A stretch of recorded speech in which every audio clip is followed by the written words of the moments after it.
All right, here we are. This is going to be a really fun sort of interactive episode. I promise you, we're going to try to make this like 30 minutes or less. I am notorious for going very long, but when I get excited about things I'm talking about or people I'm talking to, I can't help but just, keep going. But today we have Jason Triglia on the episode, and he is with Yerba Crew. So as you can see on the table here, if you're only listening to this podcast, I would highly suggest to come and watch it because I've got a bunch of mate, different types of mate on the table. I've got different types of gourds. I've got some bombillas or bombillas, which are basically filtered straws that you can use to do to enjoy your mate. And what we're going to do is we're going to go over how to prepare your perfect mate. And so, over the years, I've been fascinated with the topic and the trend of mate versus matcha versus coffee versus tea. And at the end of the day, I don't really care what you believe in, but mate is one of those ones that's been around for a really, really long time. And I know, Jason, that Yerba Crew has built an amazing community around what it is to use this, whether you use it as just a drink to help you feel better, or you use it as a part of your meditation or habit practice. That's what I like to do. And I think the process of doing this is what's fascinating because you can create like a sort of ritual or meditation out of it. And then we can talk about the benefits and the pros and cons in another time. Welcome to Simply Walk the Talk. Our bodies and minds adapt to what we do most of the time. If you want to change your body and mind, you must change what it is you do most of the time. This podcast explores all things health, wellness, fitness, lifestyle, and biohacking.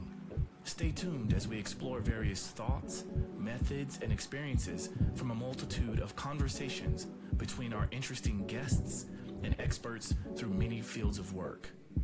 Sit back, relax, and enjoy the show.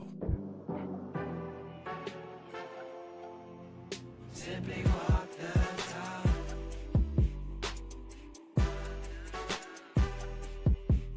Simply walk the talk.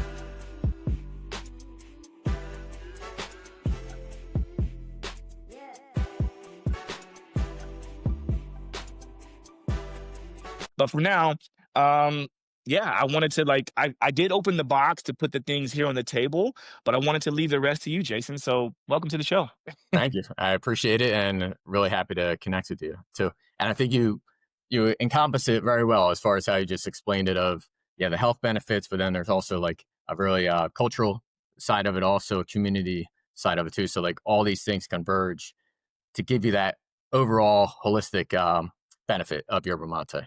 But yeah, Absolutely. I think we can jump right in and go for it. And this is great. So what we'll do is we'll walk through as pretending you're a first time user, how you would actually go about setting this up. So what I would do is you have a couple gourds there with you in front of you. So I would grab one of your gourds, and then I would also grab your bag of, I would grab our Yerba Crew, Yerba Mate. Okay. And for people that aren't familiar with gourd, it's basically a cup, right? But it's positioned in a way and it's made in a way. Specifically, we should talk about this just briefly. Okay. But this specific one here is part of the reason why I met you. And this is from a friend in Budapest, in Hungary, which many of you know on the show. I have an affinity to Hungary because that's where my kids live, and so I frequent that place quite regularly. And I was just recently in Hungary because this was outside of Budapest in a city called Zalaegerszeg, and I know I'm butchering that, so forgive me for that. But I usually just call it Zala because it's much easier to say. And we celebrated my daughter's fourth birthday. And at the birthday party, I met this fascinating couple, and Ildiko, she provided these gourds for the party. So there's the kids and then there's the adults, and all the adults wanted to sip tea or sip coffee, which we had available. And then the kids had kombucha and juice and things like that. And Steffi and I, my ex, we were going to together, like, get some cups from either from the house or from IKEA or whatever. But Ildiko was like, no, that's blasphemy. Don't do that. Why do that when I can bring my cups? I didn't know who she was. I didn't know what it was all about, but I saw these amazing gourds and I was like, wow, I definitely want to drink out of that. And just the feel of it and the look of it. And each of these are handmade and like they're like one of ones, very beautiful. And she was telling me about how she works with this company, this guy in Philadelphia. And I was like, well, Philly is really close to New York. Like maybe we can get in contact. And so long story short, that's why we're here. Eldiko is doing some incredible things. What is the name of her website? Yep. I will butcher it a little bit. It's like Carrier Mart. So it's KERIMIART. .com. Yes. Yeah, Okay. Yeah, I wanted you to do it because I didn't want to butcher yeah. Yeah, yeah, yeah. it. But yes, like shout out to Ildiko and family. Like her husband Gabor is also amazing in the things that he does. And I got a chance to connect with both of them and talk about different things to exercise and backpacking. Anyway, we built a beautiful friendship. And this is the beauty of technology and being able to connect with people across the water and around the world. And so, yeah, that's what I'm going to use today. The one I got from Ildiko. And so I've got my gourd. Nice. And now what? Yep. And also, I was going to grab it. So, this is like the, say, ultimate kind of traditional gourd. So, it's called a gourd because the traditional way is actually a calabash, like a type of pumpkin. And so you have the pumpkin, you cut off the top, you hollow it out, and then you cure it. And then, like, sometimes people will wrap it in leather to hold it, and then you drink from it that way. So that's why we call them gourds or mates. And then you just have different twists on it with a ceramic or wooden or stainless steel. So different versions of it. But yeah, ultimately it's a vessel to hold your drink. But yeah, this was a And I'm choice. thank you for sharing that. And I'm glad you touched on that because when you get a package like I got, Mhm. that you very kindly sent to me, I noticed that in the two gourds that were in it, there was this what I thought was a rag, but then as I opened it up, I realized, oh, this is like a sweatband, wristband, right? And that is designed to go around the cup, or the gourd to potentially protect from the heat because depending on how hot the water is, this will carry some heat. So we use this to kind of protect it. And the one you showed has a leather wrapping, right? So it helps to protect that as well. Yep. Yeah. Yeah. It's all about the different materials like ceramic, non-insulated ceramic, like these handmade ones can transfer the heat. Other ones don't really transfer it as much. So kind of depends on the materials. But yeah, so those come that way. If you feel it getting too hot or anything, you just put the sleeve on there, and then that gives that little bit extra protection, makes you feel a little better there. Perfect. Cool. All right. Yep. So I would take so you have your gourd and take Mm-hmm. your yerba bag. So I'm doing this in real time with you also. So you have to tear the top part of it. That's an easy tear. Good, good. Yep. All right. And we open this up. Yep. And then probably the audience won't be able to see it, but it's basically made up the yerba is made up of it's a type of holly bush that grows in Argentina, parts of Paraguay, parts of Brazil. And so it's a holly bush, and you cut that up and you use the whole bush. So you have the leaves, you have the stems, and so you'll cut those up into smaller pieces and you dry them, and then you're basically drinking that. So it's a pretty basic, straightforward process as far as taking it from what's growing to what you're actually drinking. So that's what I enjoy. It's less mystery in there. So what you can do too is you don't have to seal it, but I shake it a little bit to mix it up a little bit. Yeah. Okay. And then what you do is you'll take your gourd and you're gonna fill it up. Most people, think it should be a little bit, but you want to fill up your gourd about 2/3 of the way with the yerba. Anything above like half of the way is great. So that's the benefit of having a big bag like this because Yeah. you're obviously going to go through it. Yeah. So there we go. It's about two Yeah. Yeah. thirds. That's good. Yep. Yep. So I have it around Okay. there. Okay. You can Now put looking at that, I'm thinking to myself, like, because if you're used to doing tea, regular tea or coffee, that's a lot yeah, yeah. of Yep. base product. But I'm trusting you, man. Oh, yep, yep. This is like the number one thing that people do wrong when they start. That you should put a little bit because that's basically a regular tea. Uh, you set it up. So what you do next is take your palm, put it over top of the cup, the vessel there. So you want to cover it and seal it, and then you kind of flip it and you give it a shake a couple times. Yep. And then flip it back over, and then you should see on your palm some version of a circle there. So now you're part of the yerba mate community there. So what it So did is, I'm in the inner circle, huh? yeah, you're in the inner circle now. So what this is they're the smaller particles of yerba, so the more pulverized side of it. So what we did was when we flipped it upside down, we brought all those smaller particles up towards the top. And so what that does now is when we put the actual straw in, we're less likely to push those little dusty particles into the straw. And so Copy that. that way, yep. And then what you do next is you kind of take your gourd and you shake it a little bit so that you're forming like an angle of yerba, a little mountain in there. Okay. Yep, so that looks good. Okay. And then what I'll do is kind of gently put it back right side up. And then this is a little bonus. You'll take your like just room temperature water, or sometimes I just grab cold water out of the fridge, and you pour it on the The lower, downward slope. yeah.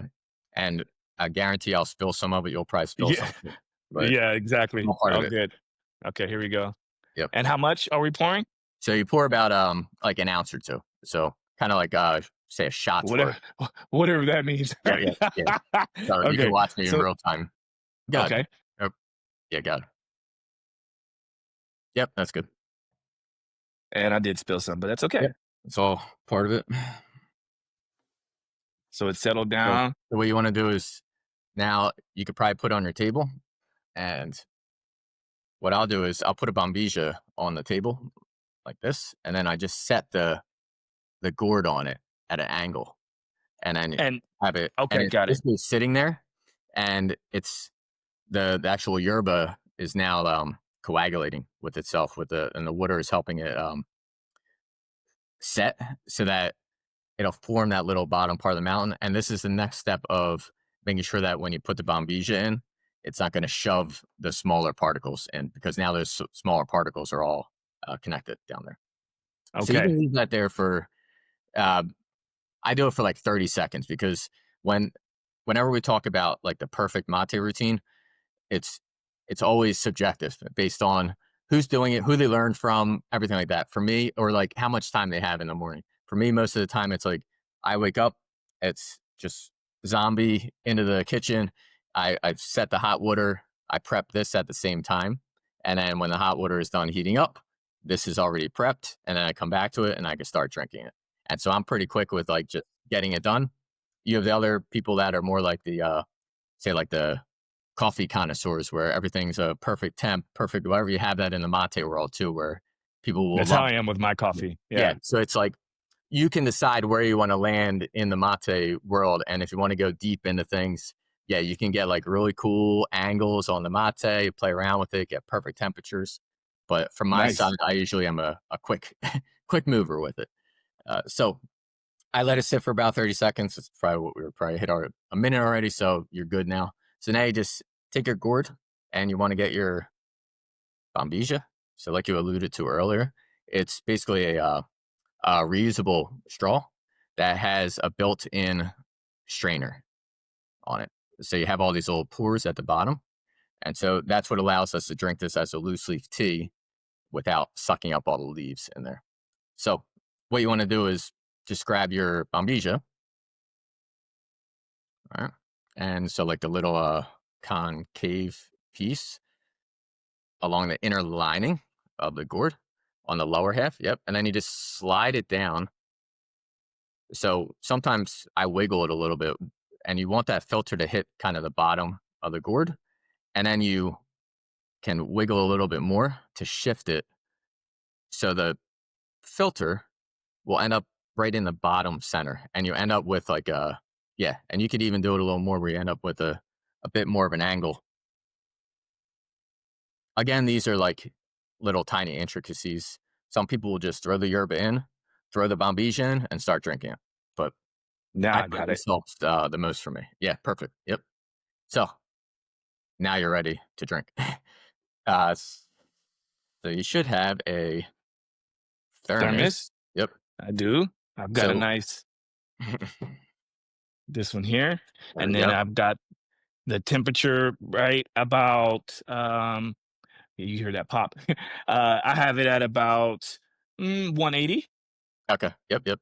Yep. So, and So it's probably gone down about 175, with the time that we've been mhm, talking. But yeah, it's ready. yeah. So you want to aim for the water between. Usually we give the guide of like 150 to 180 ish, and it all depends on people's preferences. I usually, because I have an electric kettle and it has a setting on there for Same. 155 instead of 160, I just go 155. So um, what you do is a little bit more than that room temp water that you poured in. You're gonna pour that in now with the hot water, around like say 2 ounces or so. At any part of it, like just right Yeah. in the middle, or So I would aim for the bombilla side, so anywhere on the half of the bombilla. okay.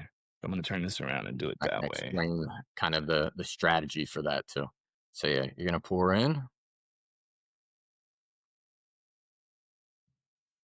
until it rises all the way to the top, or Nah, so what you want is you'll see like especially on the first pour, it's slightly different because on the first pour, a lot of that water that you pour in is going to get absorbed like right into the leaves. So it'll change on the second, third pour. But the idea is on the first one, you'll pour it in, you'll see like the leaves kind of lift a little bit, hmm but you hmm don't want the water to cover all the yerba mate. That'll create it was called like a yerba mate soup. And what that does is okay, it pulls like all the flavor kind of all at once versus our strategy is since we're pouring 2 ounces of water at a time is to kind of conserve that extra yerba. So our strategy is we're going to pull all the flavor from this part of the yerba first. And then when that kind of depletes over time, then we'll pour more into the middle as that depletes. So like I'll drink this for 2 hours in the morning when I'm working, okay. whatever. So it's like a Smells longer good. period. Yeah. So you could take a sip. You might not get a huge amount and brace for like it's going to be hot because it's hot water, but it shocks people sometimes. They're not used to drinking Okay. from a metal straw and getting heat. That was your fun disclaimer, huh? Yeah, Hmm. but I feel the warmth. It's Yep. actually kind of nice because I can imagine during the cold, like the winter and things like that, this is probably a really pleasant feeling. But again, we've got the sleeve in case it's too hot. Yep. Yep. Oh, this feels really nice. Okay, so I'm gonna go for this first drink. Here we There go. you go. Go for it.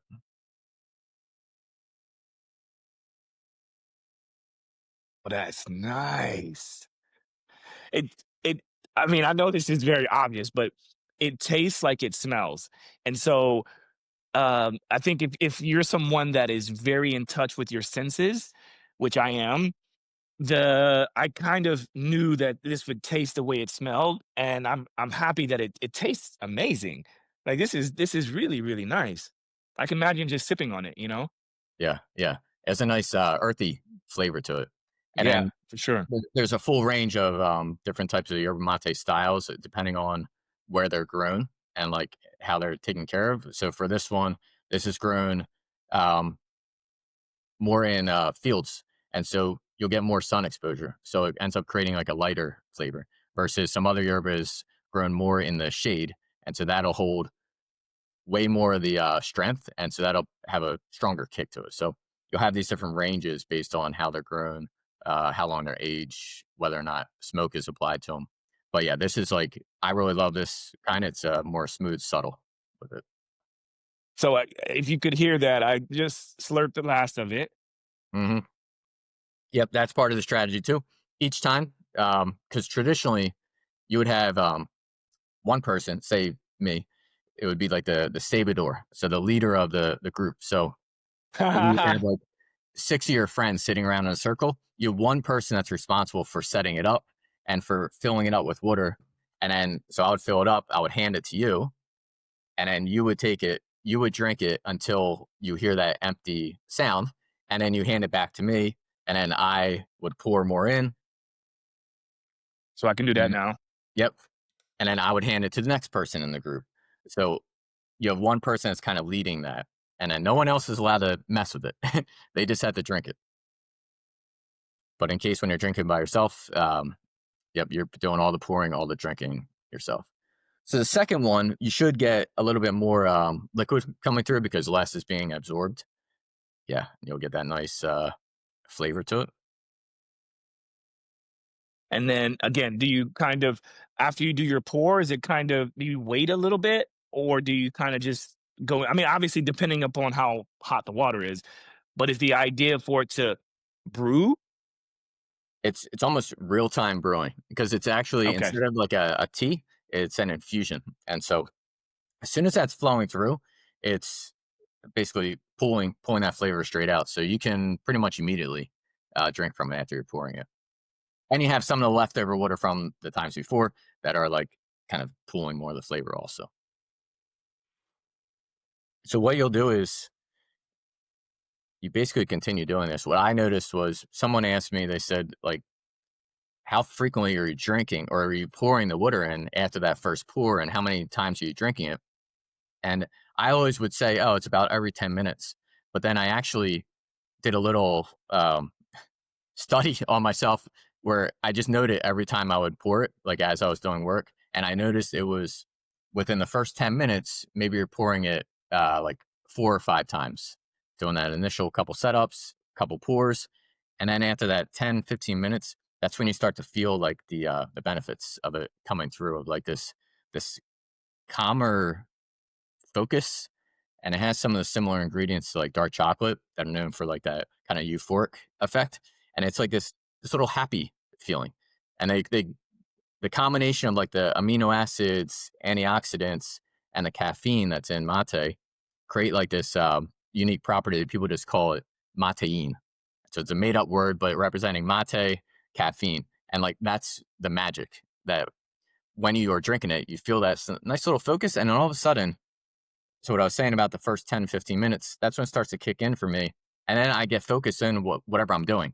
And so maybe I'm not drinking it as often. So maybe it's another 10 minutes before my next sip, another 15 minutes the next sip. And like it's slowly but surely the increment changes over time. Mm. So I like that. And I'll be very careful in how I explain this, but I like how in the world of mate, it's this opportunity to build community. This is what we talked about on one of our initial calls, and I love that because I'm all about building community as well.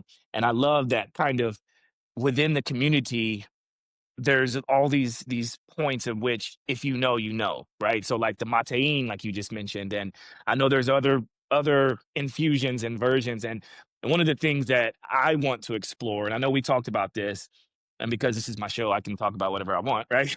uh one of the things I want to do is play around with this idea of mate bis, mate bis, right? And so you can let your mind wonder on what that would be, but just adding in other compounds to this mate to see if there's any added benefit, to see if there's, other health components that we could explore by doing that. And so I definitely want to play around with that because whenever I consume plant medicines, um, there's this blend called Bear Blends, and it has things like mugwort and mullein and peppermint and lemon, and it's got all these beautiful herbs and aromas that add to the consumption of various herbs, right?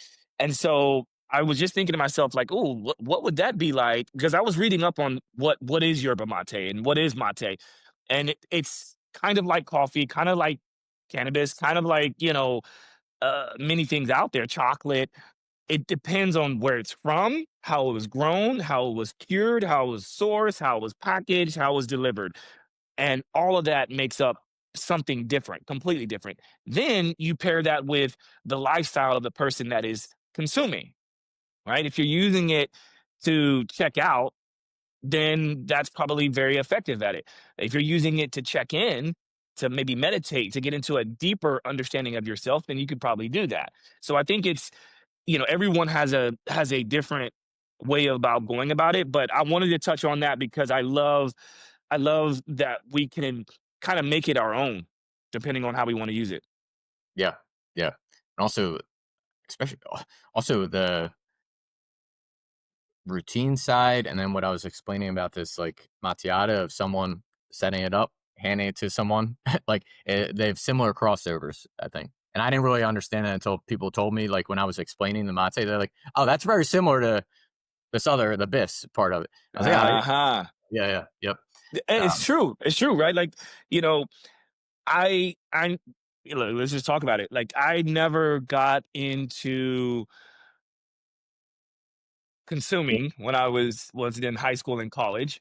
And that was just because I had so many examples around me of what not to do that it just and also I wanted to maximize and optimize my performance playing basketball, running track, and I also wanted to maximize and optimize my cognitive ability. And it was always told that if you do that, you're a loser, you're pothead, all these kind of things. But then as I started to understand more about it, I'm like, well, actually, there's there is something more to certain people. The addictive process is not necessarily in the compound itself, but it's in the habit of rolling, the habit of because it's like a meditative process because you're doing something for either yourself or for others, kind of like cooking. There's some people who maybe only want to make sandwiches and have sandwiches every day. Doesn't mean that they're a bad person, and if you come over to my house, I'm not going to make you a sandwich necessarily, but I'm also not going to whip out a gourmet meal, right? But the times when I do cook for someone, it makes me feel so good. And then you've got this exchange of like the person hopefully appreciating what you did to cook them that meal. And so the same can go with mate, the same can go with cannabis, the same can go with so many different compounds out there. I think it's just perception and the way we decide to show up when we do said process. yeah, definitely. I definitely agree with it, and it's yeah, I see a lot of the crossover too being, yeah, this community thing of and then a welcoming piece where, say, when I would visit Argentina and you go to someone's house, pretty much the immediate question is, "Do you want some mate?" And it's like this very welcoming piece, and then you're sharing it. So you're kind of dropping some of the ego side of it and like the hierarchy side of it. Everyone wants to drink mate together. It's like grabbing a beer where it's like, all right, no talking about work kind of thing. It's like more of a pleasant routine, and everyone kind of enjoys it, the taste of it, the routine of it, and the community side of it. So I think definitely crossovers there. This is awesome. I before we wrap, because I did promise that we'll do this in less than 30 minutes, and we're almost there. Couple quick questions, and then I want to make sure that we let people know how to enjoy this along with us. First question, or first couple of questions: what do you do after you've kind of finished all of it? "Quote unquote" finished all of it. What do you do with it? What's the best practice? Like, do we just toss it in the trash? Do we want to try to reuse this for other purposes? And then what's the best way to make sure that we keep our gourds and everything clean? Yep, yep. So most people, well, a couple options. If you're in the house, most people throw it out and just trash it. So what they'll do is take the bombilla and kind of pop all the yerba out into the trash can. But then you do have other people that also try to use it for gardening. So they'll use it in like the veggie gardens, or some people put it in plants like around the house a little bit, or plants outside. So some people do try to use it like the fertilizer kind of options there. And usually, if you're out in like a park, especially in Argentina, you'll see by like trees, by the tree stumps, all little piles of used yerba mate because that's where people usually put it. Okay. You put it on the ground somewhere around the park where someone's not going to sit in it, but it's still not just thrown in the trash. So it's definitely biodegradable, everything like that. So yeah, that's usually what people do. I'm trying to think if there's anything else, but that's mostly it. You really can't use like some people ask me, well, can I use the same yerba 2 days in a row and just kind of save the used yerba in the gourd and use the next day? It's usually not really recommended because it's gonna all that yerba is just sitting there with the water absorbed to it, it's going to just create a really moist environment in there. So Okay. normally once a day. Um, Try to, it depends on the gourd. So ceramics are really nice where you don't need to worry about like cleaning it out right away. If you need to run and it needs to sit in here for 6 hours before you clear it out, it's not going to create mold or mildew, things like that. With the traditional ones that are more of the calabash, you have to be really careful because it is a more of a natural material. So with the gourds, what you do is what I do is I take it, dump all the herb out, and then I usually just quickly in the sink, quick sponge and wipe it down. And then I just put in the dish rack. So you can, these are also dishwasher safe too. So if you want to use dishwasher, you can do that. The other types of gourds, like the calabash ones, are a little bit tougher. Wooden ones are right in between, where you don't want a lot of moisture to collect and sit in those gourds because they can create mildew and mold. So it's kind of, if you're going to use any type of water to clean it out, usually you take like a paper towel, put the paper towel in to try to absorb it a bit, and leave it out and open where it's not in like a closed dark space. It's more out and open where airflow can dry it out the rest of the way. Perfect. Yeah, easy enough. So yeah, use it however you're gonna use it. Either throw it out, reuse it somehow. Yeah. I'm sure, like, if I'm gonna be using this all the time as my mate setup, then a quick wipe on the inside is probably good enough because, like, whatever. Um, and then yeah, that's it. What is the best way for people to get in touch with you? I would check us out on Instagram. So our handle is just at Yerba Crew. Also, I manage that. So any DMs or any questions, I'll just respond directly to you. And then we have our website, yerbacrew.com. So all the supplies that you have, plus plenty of other ones, plenty of other accessories we have there, and plenty of discounts too related to it. There we go. This community likes discounts. I'm sure you know that. Um, I do promise to bring Jason back on so we can actually go much deeper into other parts of all of this and maybe talk about how we got to know each other more and maybe we talk about some of my experiments on the next time we bring you on. But I want to say thanks for your time, and then to the audience, thank you for your time. Thank you for showing up. If you've got questions for me, for Jason, or anything that pertains to it, even if you have your own special way of doing it, let us know. Like let me know what's happening in the world, because I feel like I'm now part of the circle. I'm a part of the Yerba Crew. I got the nice welcome message after getting this product and getting signed up. So look forward to much more of these in the future. And until next time, peace. Yes. Walk the talk, talking facts. Move like me, but I move a little fast. Make my move, here to last. Fasten these seatbelts, I'm coming past. Take care of me, longevity. Hack my biology, better believe. Walking the talk, soul, mind, and body connected. Better come give us a listen. Better come give us a minute or two. Open the box up, we giving you tools. Giving your engine the fuel that it needs. Breathing into it, it's autoimmune. Make a connection, we're stronger in two. Making us one of a kind of a few. Work on the mind, but show me your moves. If you do what you say, you know what to do. Yeah.